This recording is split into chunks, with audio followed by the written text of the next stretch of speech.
Alright everybody, I'm here to talk to you about what I consider a conflict of interest with the son-in-law of the President of the United States named Jared Kushner. Jared Kushner, for those of you who don't know, is married to Ivanka Trump, the oldest daughter of Donald Trump.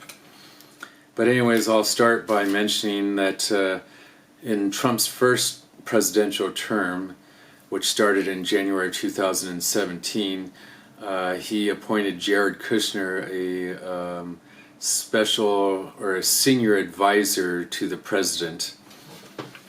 And then 6 months after one of the things he gave Jared Kushner as part of his job, he had a big portfolio of responsibility that Trump gave him, and one was that he was to bring peace in the Middle East. So the Middle East was part of his portfolio, even though we have a Secretary of State.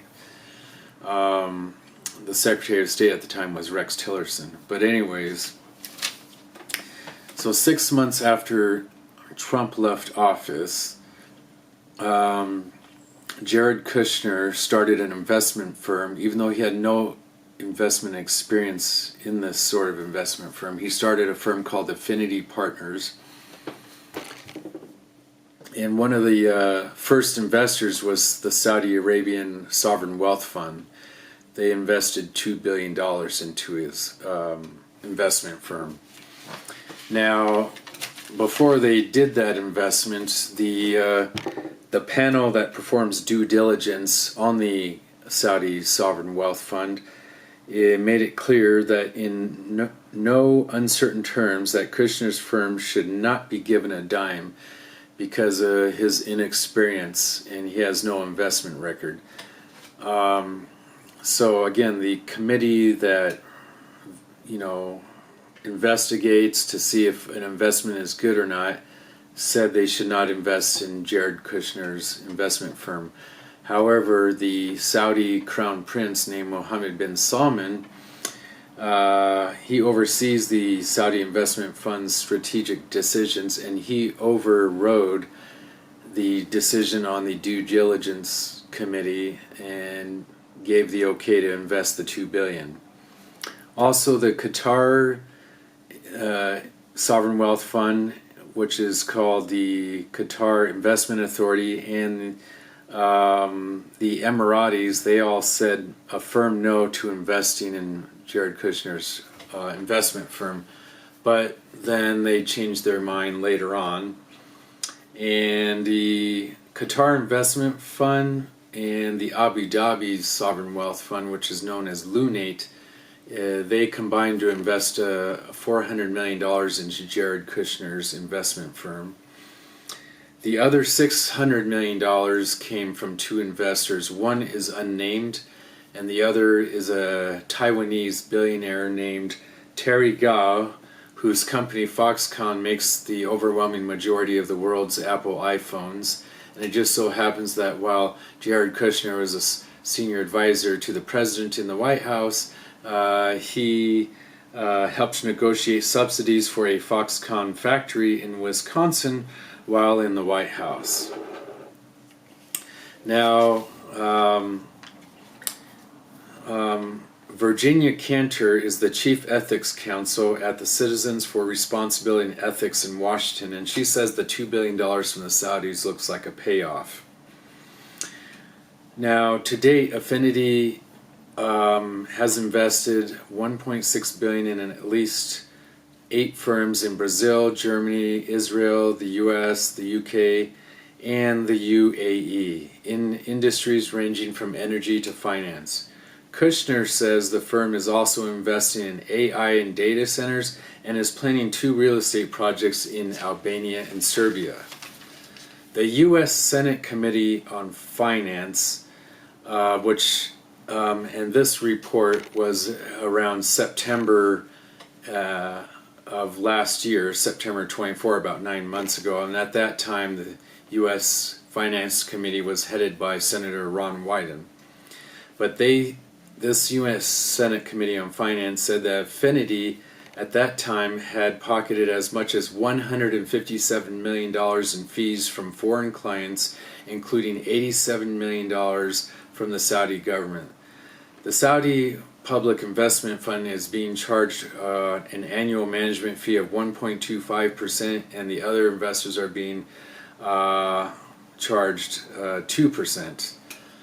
So at that time, if there's a total of $3 billion invested, $2 billion from the Saudis being charged 1.25%, that means the Saudis are being charged $25 million a year in investment fees by Kushner, and the other $1 billion from the other investors is being charged 2%, so that's $40 million. I'm sorry, that's $20 million from their billion. So that would, the 20 plus the 25. So Kushner's firm is raking in $45 million a year in management fees, even though they haven't returned any investments to the investors.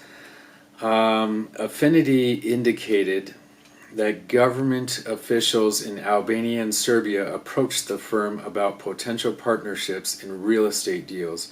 Affinity confirmed that these foreign governments would have complete control over all decisions related to permitting, local taxation, and licenses necessary for the projects. And also, Ivanka Trump was going to be in charge of these real estate deals. And, now that her dad is president again, that could present a conflict because if Serbia and Albania has total control over these projects, they could tell Ivanka, hey, we'll give you a tax break on this or a special deal on that if you can call your daddy and tell him we need this as a return favor. All investors can renegotiate their investment agreements or withdraw all of their funds once their initial 5-year investment period ends in August 2026.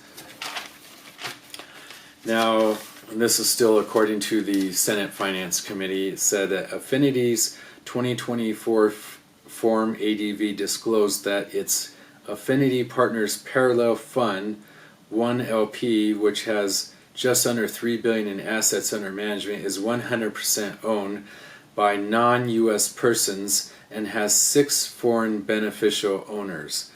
The 3 top beneficial owners are Saudi Public Investment Firm, Qatar's Investment Authority, and the Abu Dhabi Investment Authority, otherwise known as Lunate. Reuters last year reported that Affinity Partners' assets under management all of a sudden jumped by 60% from $3 billion to $4.8 billion. So they got another $1.8 billion in investments from investors. So according to the Arabian Post in Dubai, and also according to a regulatory filing, Kushner's investment firm Affinity Partners has secured an additional $1.5 billion in funding from the Qatar Investment Authority and the Abu Dhabi-based asset management Lunate. This significant capital infusion extends the investment period of Affinity's debut fund to 2029. It also said according to this regulatory finding, Jared Kushner is the sole owner of the firm. Now, Jared Kushner himself, according to a December 22nd, 2024 Newsweek article, they actually quoted him from what he said in a podcast. And it said, Jared Kushner says that $1.5 billion from Qatar and the United Arab Emirates came in irrespective of Trump's win, meaning it would come in whether or not he was going to win, because this extra money came in right before the election. He said this on a podcast on December 20th, 2024 on the Invest Like the Best podcast with Patrick O'Shaughnessy. He also verbally said that his biggest limited partner investors are the public investment firm from Saudi Arabia, Lunate from Abu Dhabi, and Qatar Investment Authority. Those are his biggest investors. Now, that account, the extra 1.5 billion, that there's another 300 million that was also invested for a total of 1.8 billion. So again, that may be an unnamed investor like the original fund had an unnamed investor. So there was actually a total of 1.8 billion invested. Just 1.5 billion of that came from Qatar and Abu Dhabi. So the total 1.8 billion increase in assets under management increased the total to 4.8 billion from 3 billion, according to filings with the U.S. Securities and Exchange Commission under the company name Affinity Management LLC. Now,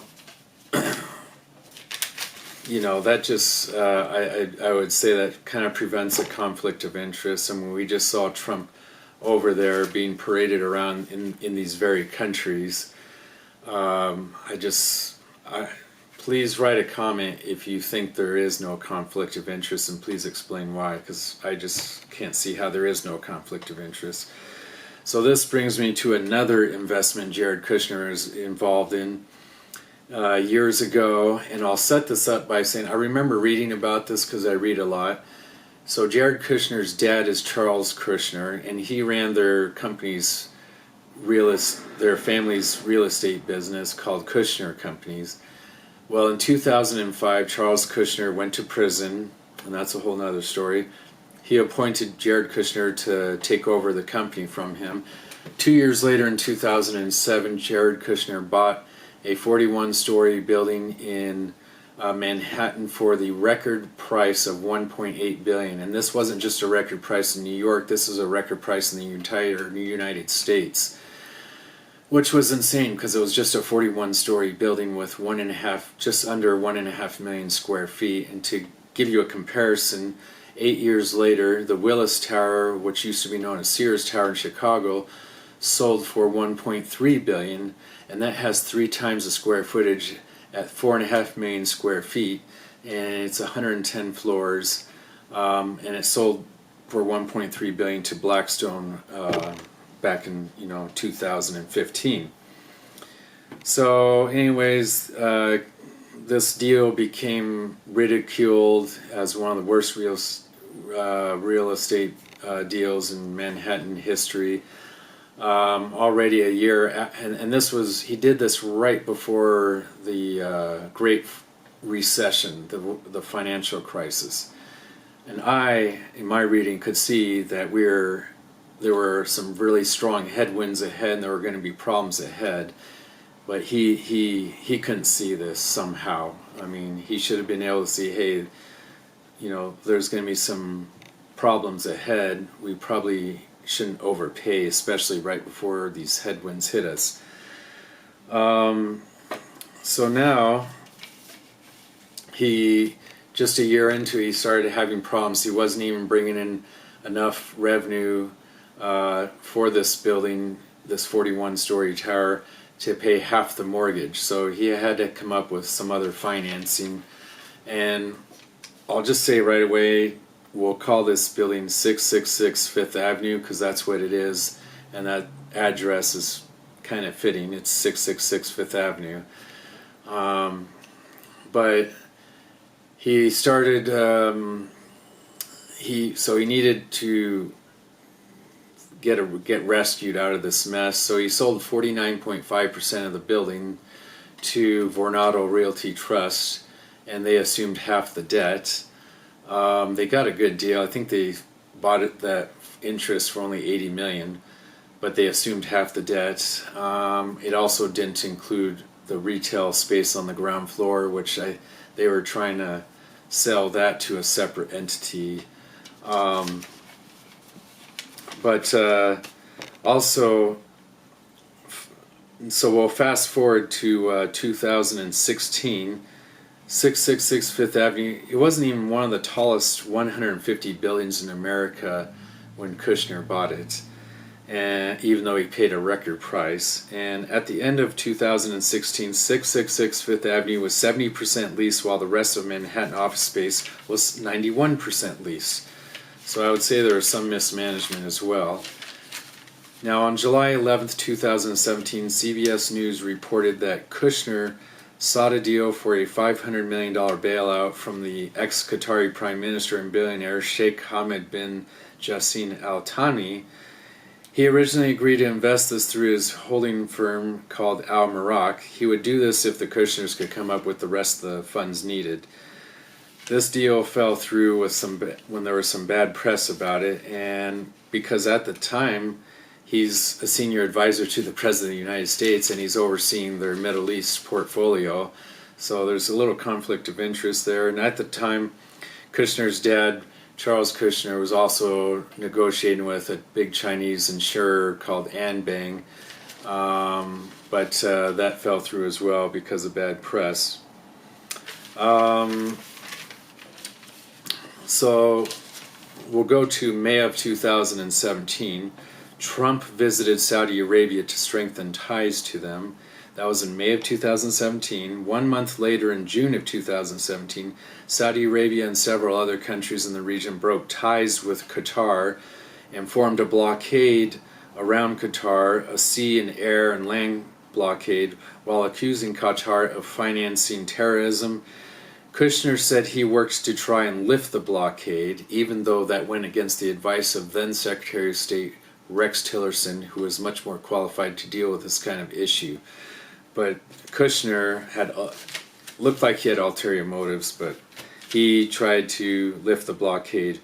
In January of 2018, about 7 months after the blockade, Charles Kushner said he avoided conflicts of interest by not dealing with sovereign wealth funds, and 1 month later, in February, he met with the Brookfield Property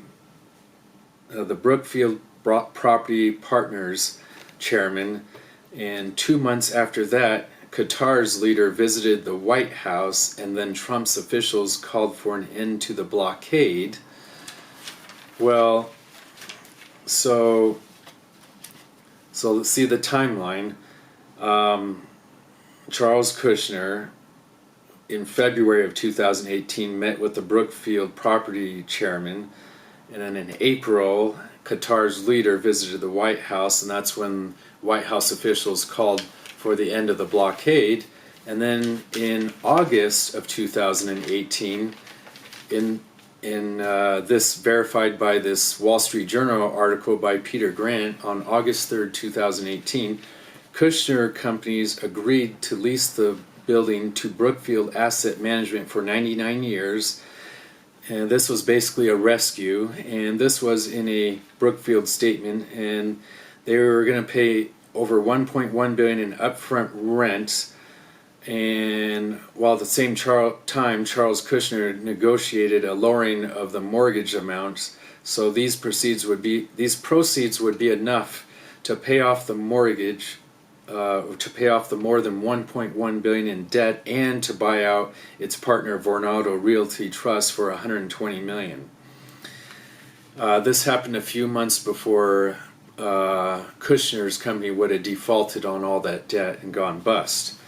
Well, it just so happens that in December of 2014, Qatar Investment Authority invested $1.8 billion into Brookfield Property Partnerships to become their second largest partner and investor.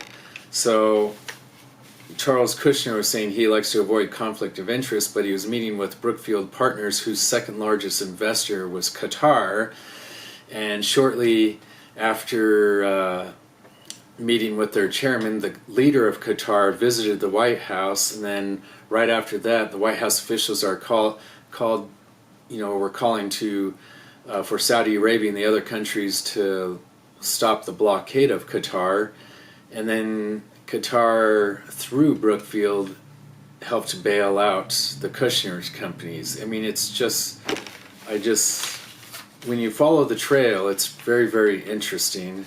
So, and this probably all sounds confusing when you're watching this video. I tried to break it down, but please, anyone, if you can tell me how this is not a conflict of interest, I mean, it's just, amazing. So, I mean, this real estate bailout for Kushner happened while he was a senior advisor to the president in the White House. And then 6 months after leaving the White House, Saudi Arabia, Qatar, and Abu Dhabi all invest in his new investment firm, partly maybe thanks to for what he did while in the White House, but also as an investment for maybe what will happen in the future, which did happen, is his father-in-law got reelected to the White House. So it's just mind-boggling to me, anyways. It really is, and these numbers are huge.